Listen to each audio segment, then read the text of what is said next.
The infant's wails pierced the endless silence of the Kansas prairie like a knife through morning mist. Nalnish reined his paint horse to a sudden halt, his weathered hand instinctively moving to the bone-handled knife at his side. No white settler camp lay within 20 miles of this desolate stretch, yet unmistakably. A baby's desperate cries carried on the wind. The Apache warrior's dark eyes scanned the horizon, searching for the telltale smoke of cooking fires or the glint of wagon wheels. Nothing. Only the endless sea of buffalo, grass swaying in the October breeze and a lone red-tailed hawk circling overhead. Yet the crying continued, growing weaker by the moment. Nalnish urged his horse forward, following the sound toward a slight depression in the land where a seasonal creek had carved its path. There, half hidden among the yellowing cottonwood saplings, lay an overturned wagon. Its canvas top had been shredded by wind and weather, the wooden wheels broken and scattered. But from within the wreckage came that heartbreaking sound, a baby's fading cry for help. He dismounted cautiously, his moccasined feet silent on the dry earth. The wagon had been here for days, maybe weeks. Bleached bones of oxen lay nearby, picked clean by scavengers. But inside the tilted wagon bed, wrapped in a faded blue blanket, a tiny form moved weakly. The infant couldn't have been more than 6 months old, a boy with hair like spun gold and eyes the color of spring sky. His lips were cracked, his small face sunken with hunger and thirst. Somehow, miraculously, he had survived while everything else had perished. Nalnish lifted the child carefully, his calloused hands surprisingly gentle. The baby's cries stopped immediately, replaced by tiny gasping breaths as the warrior held him against his chest. In that moment, something shifted in Nalnish's heart, a fierce protectiveness he hadn't felt since ... he pushed the memory away. This child needed water, food, warmth. Questions could wait. As he prepared to leave, movement in the grass caught his eye. A young woman stumbled into view, her long auburn hair matted with dirt and blood, her calico dress torn and mud-stained. She could barely stand, swaying on her feet as she saw the Apache warrior holding her child. "Please," Cordelia whispered, her voice hoarse from crying and calling for help that never came. "Please don't hurt him. He's all I have left." She had been searching for 3 days ever since she'd awakened in a ravine where she'd fallen while gathering berries, only to find their camp destroyed by a flash flood that had swept away everything. Her husband Jeremir's body had been found downstream. The baby was nowhere to be found. Nalnish studied her face, seeing the desperate love of a mother who would die before letting harm come to her child. Slowly, he extended the infant toward her, but she collapsed before she could take him, her strength finally giving out. The warrior caught her before she hit the ground, now holding both mother and child. The baby miraculously began to settle, his tiny fist grasping at the leather fringe of Nalnish's shirt. For a moment, the three of them formed an impossible tableau on the empty prairie. Apache warrior, white woman, golden-haired infant. Natural enemies by the laws of their worlds, yet bound together by something deeper than the hatred that divided their peoples. Nalnish made his decision. His winter camp lay 2 days' ride north. The woman needed healing, the child needed care, and something in his warrior's heart told him their paths had crossed for a reason the spirits alone understood. Cordelia awoke to the smell of sage smoke and the gentle crackle of a fire. She lay on soft buffalo robes in what appeared to be a lodge made of hide and wooden poles. Panic seized her as memory flooded back the flood. The search, the Apache warrior with her baby. "Tobias," she gasped, struggling to sit up. "The little one sleeps." The voice was deep, accented, but gentle. Nalnish emerged from the shadows, carrying her son wrapped in a rabbit fur blanket. The baby was clean, well-fed, and peaceful in the warrior's strong arms. "You've been sick with fever for 4 days," Nalnish explained, settling cross-legged beside her sleeping mat. The child needed milk. My cousin Itzel has a nursing baby. She feeds them both. Cordelia stared in amazement. This fearsome Apache warrior, whose people were said to be merciless killers, had saved her son's life and cared for them both. The tender way he held Tobias, the genuine concern in his dark eyes, it defied everything she'd been taught about his kind. "Why?" she whispered. "Why help us?" Nalnish was quiet for a long moment, his fingers absently stroking the baby's soft hair. "I had a son once. He would be about this age now." The pain in his voice needed no explanation. Cordelia's heart clenched. With sudden understanding, "What happened?" she asked softly. "Soldiers came to our village while the warriors hunted. When we returned, double quotes, his jaw tightened. My wife Ayana, my son Nayeli gone with 37 others. I have carried their deaths like stones in my chest for 2 winters." Cordelia's eyes filled with tears, not of fear, but of shared grief. "I'm sorry. I lost my husband in the flood. Jeremir was trying to save our livestock when the water rose too fast." They sat in comfortable silence, 2 souls who understood. Loss holding the small life that had somehow survived when so much else had been taken. Tobias stirred, making soft baby sounds, and Nalnish smiled the first genuine smile his face had worn in 2 years. Over the following days, Cordelia recovered her strength while Nalnish taught her the rhythms of Apache life. The tribe had accepted her presence with cautious curiosity, particularly after seeing how the fierce warrior softened around the white woman and her child. Itzel, a young mother with laughing eyes, became Cordelia's friend and teacher, showing her which plants were good for medicine, how to prepare traditional foods, and how to weave grass into baskets. The language barrier slowly dissolved as Cordelia picked up Apache words and Nalnish's. English improved, but it was the quiet moments that changed everything.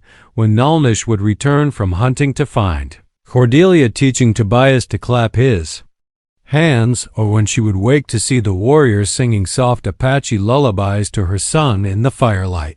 "He thinks you are his father," she observed one evening as they watched Tobias crawl toward Nalnish with determined baby persistence. "And you?" Nalnish asked, scooping up the child. "What do you think?" The question hung between them, heavy with possibility and danger. Cordelia knew the answer in her heart, but speaking it would change everything. She was a white woman in Apache territory, dependent on this man's protection, but drawn to him by something far deeper than gratitude. "I think," she said carefully, "that Tobias has never been happier, and neither have I." Their eyes met across the fire, and Nalnish saw his own longing reflected in her gaze. The barriers between them, race, culture, the expectations of their people, seemed suddenly fragile compared to the bond growing stronger each day. That night, as winter's first snow began to fall, Nalnish made a decision that would change all their lives. Tomorrow he would speak to the tribal council.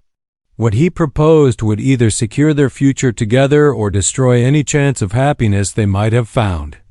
The tribal council met at dawn, 8 weathered Apache leaders, seated in a circle around the sacred fire. Chief Goyakla, an elder whose wisdom was respected throughout the territory, listened gravely as Nalnish presented his case. "I wish to take the white woman as my wife and adopt her child as my own," Nalnish declared, his voice steady despite the magnitude of his request. "They have no one else in this world, and I have found peace in their presence that I thought was lost forever." The silence stretched long and tense. Finally, Old Mangus spoke, his scarred face stern. "You ask us to welcome our enemies into the heart of our people. White soldiers killed your first family. Have you forgotten this?" "I have forgotten nothing," Nalnish replied firmly. "But this woman and child are not soldiers. They are victims of the same harsh world that took Ayana and Nayeli. The spirits brought them to me for a reason. "The spirits," muttered Cocheta skeptically, "or your lonely heart." Chief Goyakla raised his hand for silence. "What says the woman? Does she understand what joining our people would mean? She would be Apache in all ways, no longer white, no longer welcome in her former world." Meanwhile, Cordelia waited anxiously. In Nalnish's lodge, unaware that her future was being decided, Itzel sat beside her, braiding her auburn hair in the Apache style while Tobias played with carved wooden toys. "You love him," Itzel observed, her English heavily accented but clear. Cordelia's hand stilled on the blanket she was mending. "Is it so obvious?" "To woman's eyes, yes." "And he loves you, this is clear too. But love between Apache and white." Itzel shook her head sadly. "Very dangerous for all, I know." Cordelia's voice was barely a whisper. "But how can I help what my heart feels? He saved us, protected us, cared for Tobias as if he were his own blood. And when he looks at me ... She closed her eyes. "I see a future I never dared imagine." When Nalnish returned, his expression was unreadable. The council had debated for hours, voices raised in heated discussion. Some demanded the white woman be sent away before she brought soldiers down on their camp.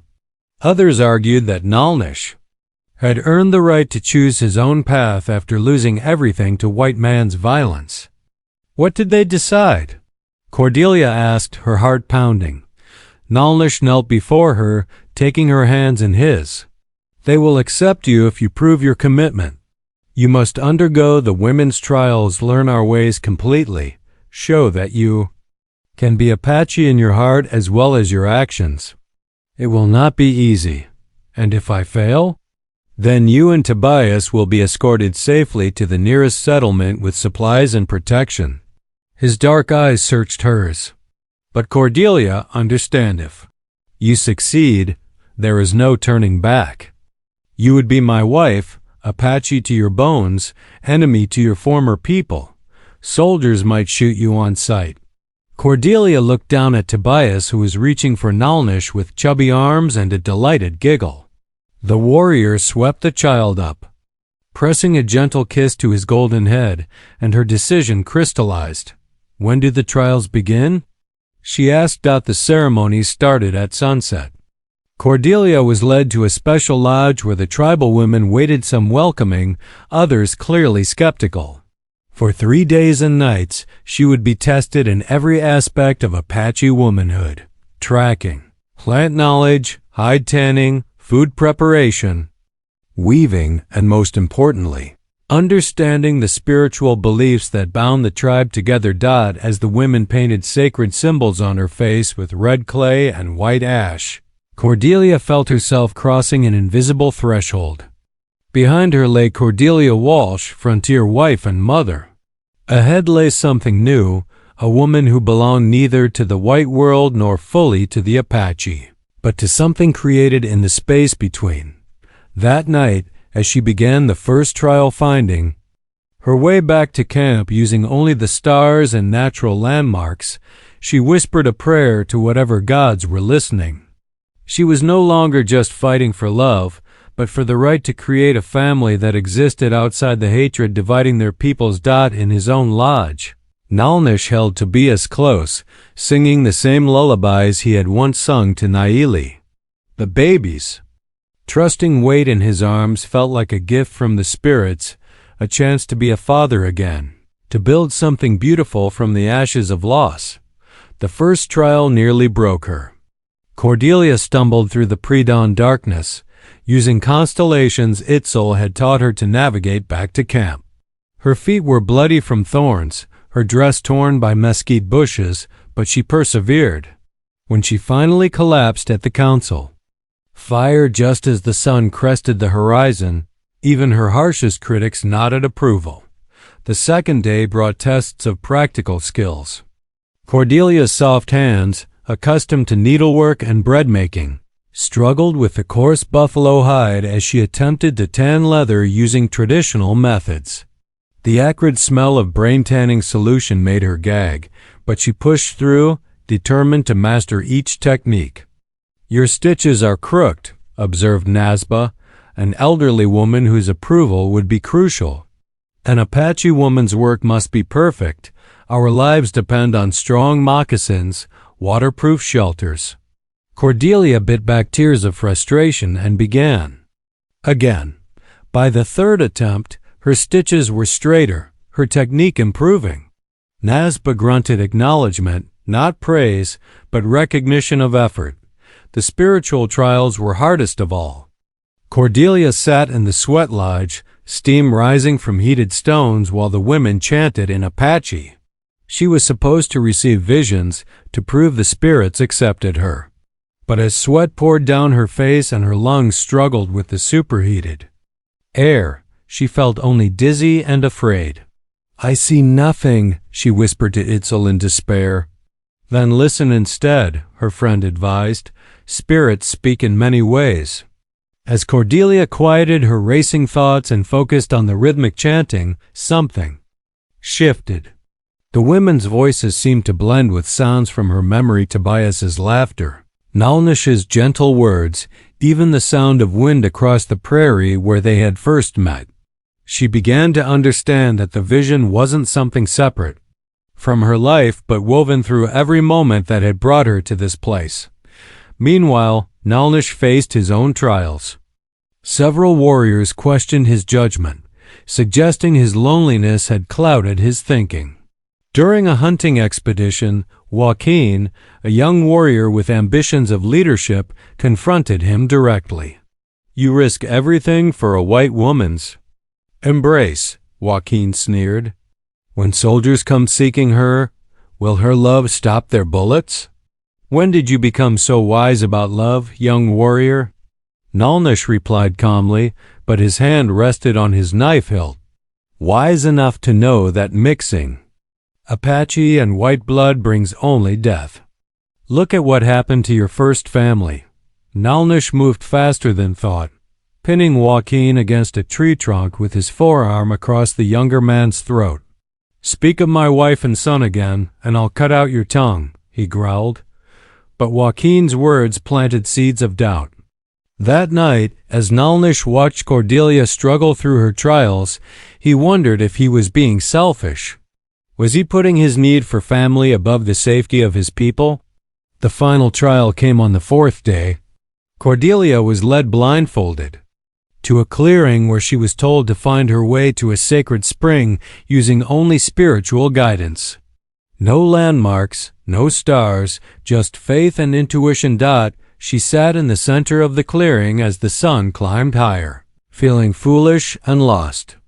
The blindfold made every sound seem magnified: bird calls, insect buzzes, the whisper of wind through grass. Gradually, she began to notice a pattern. The birds were quieter in one direction, suggesting the presence of water. The wind carried a faint hint of moisture from the same direction, but more than that, she felt drawn eastward by something she couldn't name, a pull that reminded her of the moment she had first seen Nalnish holding Tobias. "Trust," her heart whispered. "Trust the path that brought you here." She rose and walked confidently toward the spring, never wavering despite the blindfold. When the sound of bubbling water reached her ears, she knelt and removed the cloth from her eyes. The sacred spring reflected her face, changed now, marked by trials but somehow more complete than before. The tribal women emerged from their hiding places, their faces showing a new respect. She had passed the trials, but more importantly, she had found something within herself she hadn't known existed, a connection to the land and its spirits that transcended the boundaries of race and culture. That evening, as the camp prepared for the marriage ceremony, Cordelia held Tobias close and whispered, "Tomorrow we become something new, little one. Not white, not Apache, but a family born from love and choice." Nalnish approached, his warrior's face soft with emotion. "Ah, you ready for this path, my heart? There will be no turning back." She looked up at him, this man who had saved them both in ways beyond counting. I've never been more ready for anything in my life." The marriage ceremony began at dawn on the 5th day, with the entire tribe gathered in a sacred circle. Cordelia wore a traditional Apache wedding dress that Itzel and the other women had worked through the night to complete white doeskin, decorated with intricate beadwork and silver concos that caught the morning light. Nalnish stood opposite her, magnificent in his ceremonial regalia. Eagle feathers adorned his long black hair, and traditional war paint marked his bronzed face. Yet it was the tenderness in his dark eyes that took Cordelia's breath away as she approached the marriage. Blankets spread between them. Chief Goyachla raised his staff, his weathered voice carrying across the gathering. "Today we witness the joining of two hearts that have found each other across the divide of pain and loss. Nalnish, warrior of the Chiricahua, do you take this woman as your wife, to protect and provide for her and her child as long as the sun rises?" "I do," Nalnish replied, his voice strong and sure. "Her battles become my battles, her joy becomes my joy, her son becomes my son." The chief turned to Cordelia. Ayana Tais, he used her new Apache name, meaning eternal flower. "Do you take this warrior as your husband, to walk beside him on whatever path the spirits choose, even if it leads far from the world you once knew?" Cordelia's voice trembled with emotion. "I do. His people become my people, his gods become my gods, his future becomes my future." They stepped onto the marriage blanket together, and according to tradition, the tribal women wrapped a larger blanket around both of them while the men began a rhythmic chant. Inside the shared warmth of the ceremonial blanket, Nalnish took Cordelia's hands in his. "From this moment we are one," he whispered in Apache, then repeated it in English for her understanding. When they emerged from the blanket as husband and wife, the celebration began in earnest. There was feast food: roasted deer, corn cakes, wild berries preserved in honey, and storytelling around the fire as the day wore on. But the happiest moment came when Nalnish lifted Tobias high above his head, the baby giggling with delight. As his new father spoke the words of adoption, "This child is my son, born of my heart if not my blood. I claim him before the spirits and before my people." The formal name-giving ceremony followed. Tobias would keep his birth name for everyday use, but his Apache name would be Busy Strong One, honoring his miraculous survival on the prairie. As evening fell, Cordelia and Nalnish retired to their lodge as man and wife. The baby slept peacefully in his cradleboard, and for the first time since her rescue, Cordelia felt truly safe. "Are you happy?" Nalnish asked as they lay together on the soft buffalo robes. Instead of answering with words, Cordelia showed him. Their first kiss was tentative, honoring the magnitude of the step they had taken. But passion quickly followed tenderness as months of growing love finally found expression. They made love with the desperate hunger of two people who had thought happiness was lost forever, and with the gentle reverence of those who understood how precious and fragile such gifts could be. Later, as they held each other in the firelight's glow, Cordelia traced the scars on Nalnish's chest marks from battles fought and survived. "Tell me about her," she whispered, "about Ayana." Nalnish was quiet so long she thought he wouldn't answer. Then, she was like morning sunlight, always laughing, always finding beauty in small things. "She would have loved you, I think. And she would have been glad that I found love again instead of carrying grief until it killed me." "I hope so," Cordelia murmured, "because I love you more than I thought possible, and I want to be worthy of taking her place in your heart." "You?" "Don't take her place," Nalnish said softly, turning to look into her eyes. "You make new room, larger than before. The heart grows to hold what it must."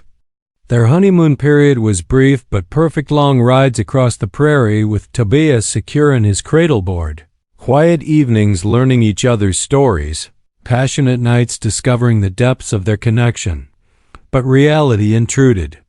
As winter deepened, scouts brought word that cavalry patrols were increasing in the area and tensions were rising between settlers and tribes throughout the territory. "They're looking for something," reported Shadow, one of Nalnish's most trusted friends, or someone. The word sent a chill through Cordelia's heart. She had been reported missing months ago, and while most probably assumed she was dead, some might still be searching. If soldiers found her living as an Apache wife, "We may need to move camp," Chief Goyakla decided after consulting with his war council. "Take the people deeper into the mountains until the danger passes."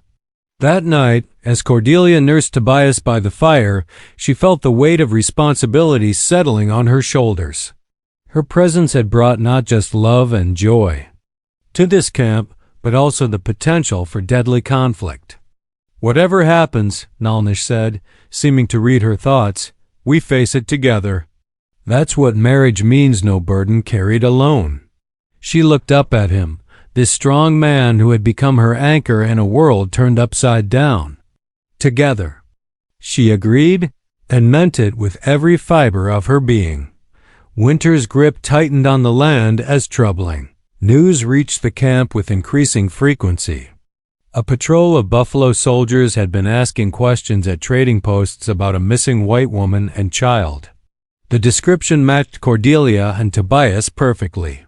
"They're being thorough," reported Shadow after returning from a scouting mission. "Someone has put up a significant reward." The soldiers carry a photograph. Cordelia's blood ran cold. Only one person would have had a recent photograph of her and Tobias, her sister-in-law, Millicent Walsh, back in Missouri. Jeremiah's older sister had never approved of their decision to head west, and had made it clear she considered Cordelia an unsuitable wife for her precious brother. "She probably thinks I died and left Tobias orphaned," Cordelia realized with growing dread. Millicent always wanted children but couldn't have any. If she believes I'm dead, she moved heaven and earth to claim Tobias as her own. The implications were terrifying. If found, Cordelia would likely face charges of desertion or abandonment. Worse, her marriage to Nalnish would be considered invalid, even criminal. And Tobias, her heart clenched at the thought, would be taken from the only father he had ever really known. "We could run," Nalnish suggested that night as they held council in their lodge.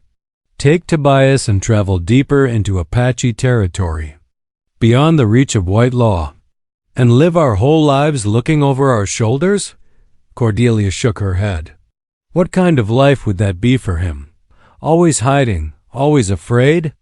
"Better than losing him to your sister-in-law's lawyers," Nalnish pointed out grimly.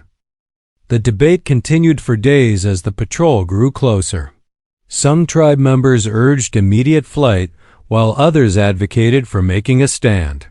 The unity that had welcomed Cordelia was beginning to fracture under the pressure of outside threats.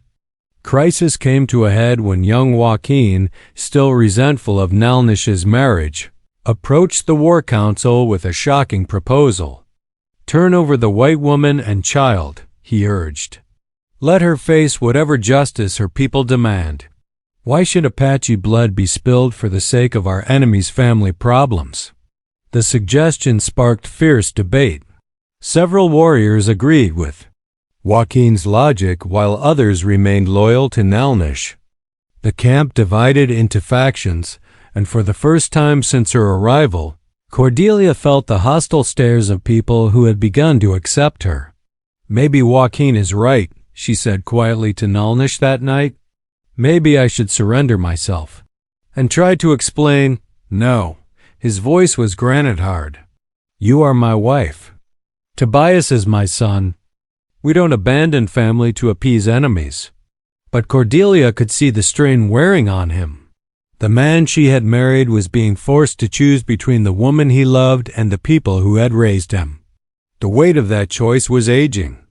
Invisibly, the decision was taken out of their hands when Itzel burst into their lodge at dawn, her face white with fear. "Soldiers coming," she gasped. 2 miles out, maybe 30 men. They have Indian scouts with them. The camp exploded into controlled chaos as warriors armed themselves and women gathered the children for possible evacuation.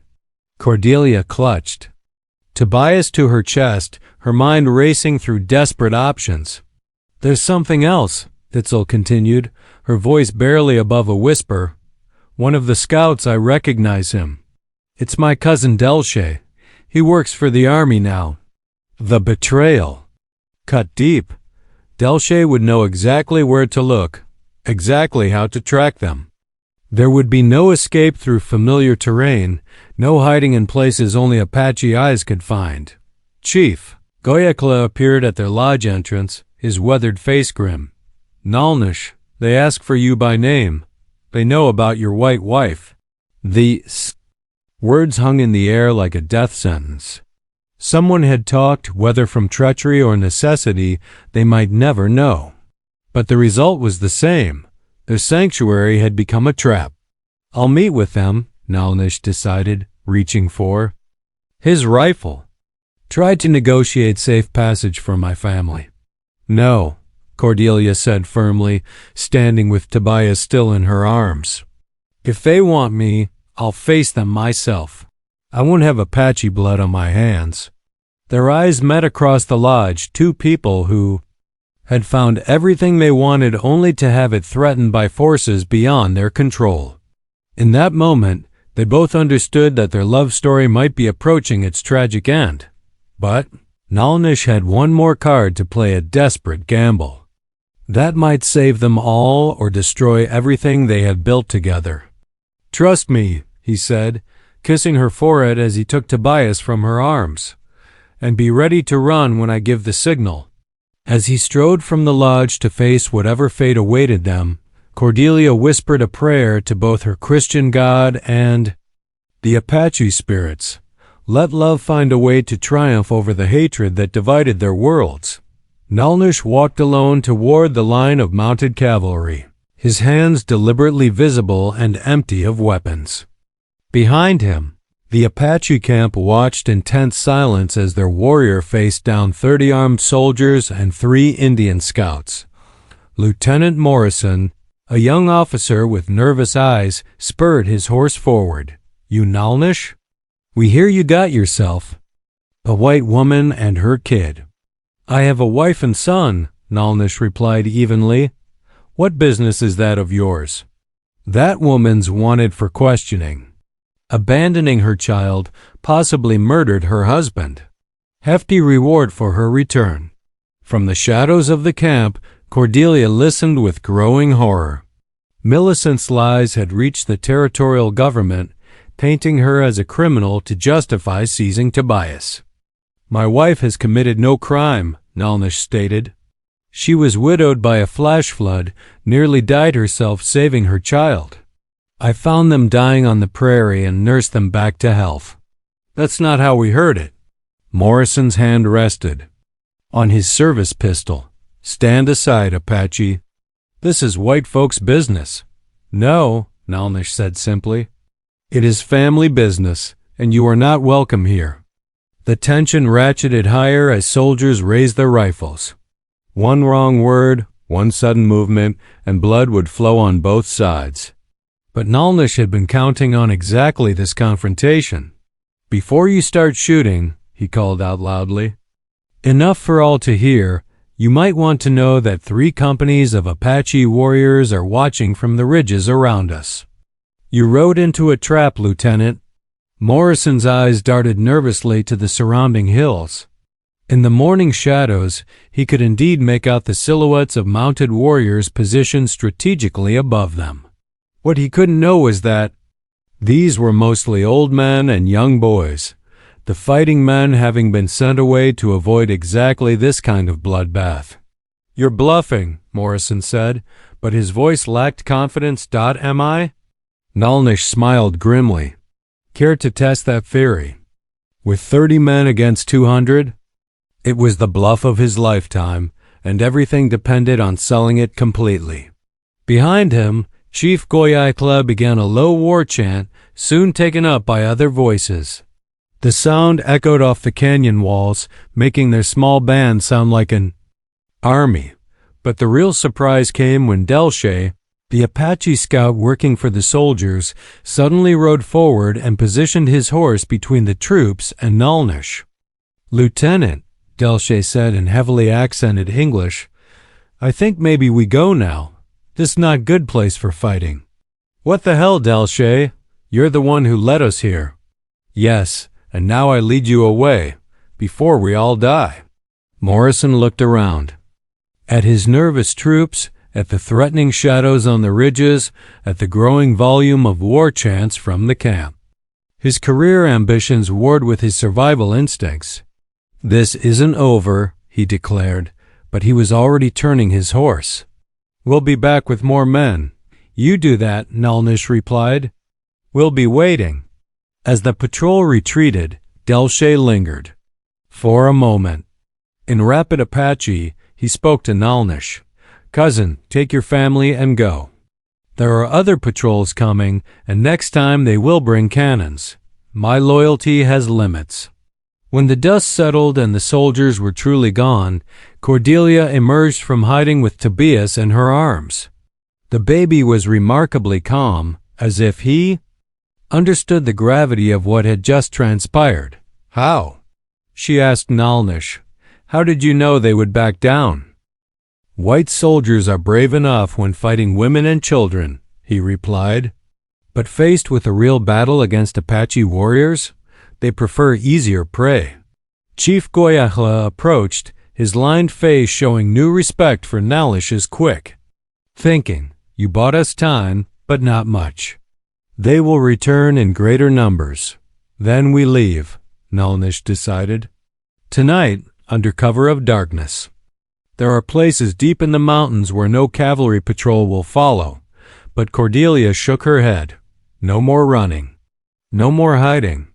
Our son deserves better than a life spent looking over his shoulder." "What do you propose?" the chief asked Cordelia. Took a deep breath, the plan forming as she spoke. "We go to them. To the territorial governor, to the federal authorities if necessary. We tell our story, the truth about what happened, about the flood, about how Nalnish saved us. We demand recognition of our marriage and Nalnish's adoption of Tobias." "They'll never accept it," Joaquin scoffed. "White law doesn't recognize Apache marriages." "Then we make them," Cordelia said firmly. "There are sympathetic voices in the territorial government, people who believe in justice over prejudice. And we have something they want: peace between our peoples." It was a desperate gamble, but as they discussed the details, it began to seem possible. Nalnish would claim that his rescue of a white woman and child proved Apache willingness to coexist peacefully. Cordelia would testify that she chose her new life freely, that no force or coercion was involved.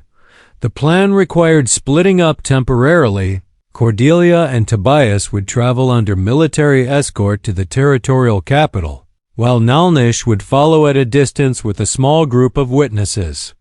If the authorities rejected their petition, he would spirit his family away to safety. If they succeeded, it would create a legal precedent that might protect other mixed families in the future. 3 days later, as Cordelia prepared to leave, the only home Tobias had ever known, she pressed a small pouch of sacred herbs into Nalnish's hands. "To remember me by, if this goes wrong," she whispered. "It won't go wrong," he replied with more confidence than he felt. "Our love is stronger than their laws." The final test of their devotion was about to begin. 1 year later, Cordelia Walsh Nalnish sat in the garden behind their house in Tucson, watching her husband teach 2-year-old Tobias to ride a gentle pony. Their legal battle had taken 8 months, requiring testimony before territorial courts and even an appeal to Washington. But in the end, justice had prevailed. The marriage was recognized,